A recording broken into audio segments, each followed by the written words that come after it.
Tidbits from TNT, Saturday, July 19, 2025. Listen to the full version on the official dinarreport.com blog and become our supporter on Patreon. TNT. Tishwash, Parliamentary Finance Committee.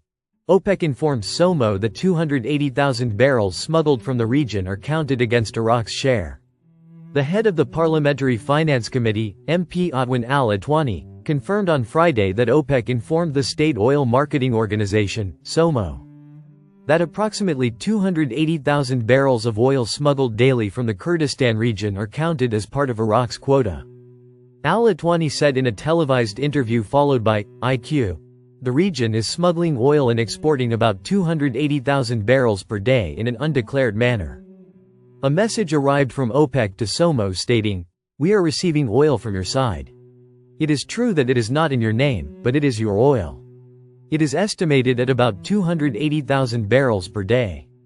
The MP pointed out that, "Our share has been reduced. We are now exporting about 3.2 million barrels per day. But this smuggled oil from the region is counted within the amount allocated to Iraq, and therefore is considered part of the revenue reduction." Tishwash. Iraqi cabinet approves measures on Kurdish oil delivery.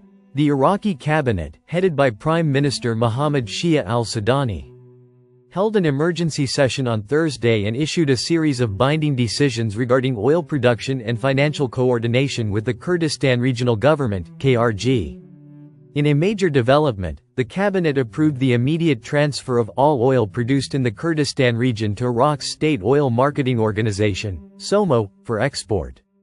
The federal government will provide the KRG with an advance of $16 per barrel, in kind or in cash, based on a minimum delivery of 230,000 barrels per day, BPD, with any additional production to be included under the same mechanism.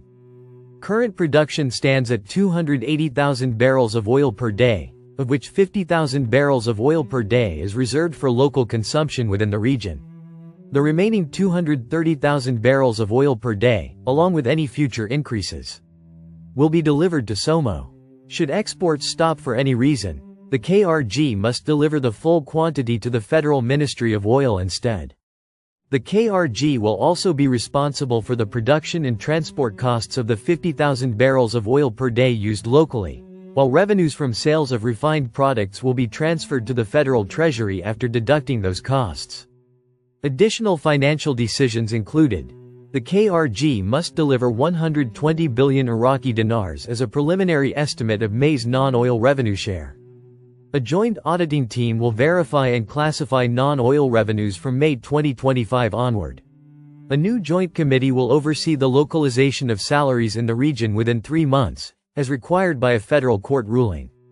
A separate team will assess any excess in actual spending relative to the KRG's budget share for 2023 to 2025. May salaries for KRG employees will be disbursed after SOMO confirms receipt of the 230,000 barrels of oil per day via the Seyhan terminal. All timelines specified in this resolution are effective from the date of the cabinet's approval. Tishwash. Al-Alami. The federal government's decision regarding the region's oil is a victory for the constitution and a step toward justice and transparency. MP Ali Sadoun Al-Alami praised the recent cabinet decision regarding Kurdistan region salaries, stressing that the decision represents a historic step toward establishing the principle of fairness in the distribution of national wealth. Al-Alami explained in an interview with Urida Platform that the decision stipulates that the region hand over its entire oil production to the Federal State Oil Company, SOMO, specifying precise quantities for receipt and export, and canceling any illegal exceptions previously granted, in addition to obligating the region to pay its share of non-oil revenues.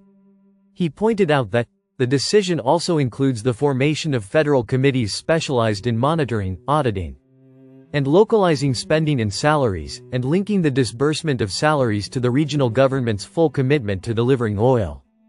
Al-Alami added, "We in the House of Representatives consider this step a victory for the Constitution, and we affirm our full support for the government in implementing the decision in all its details without any compromise.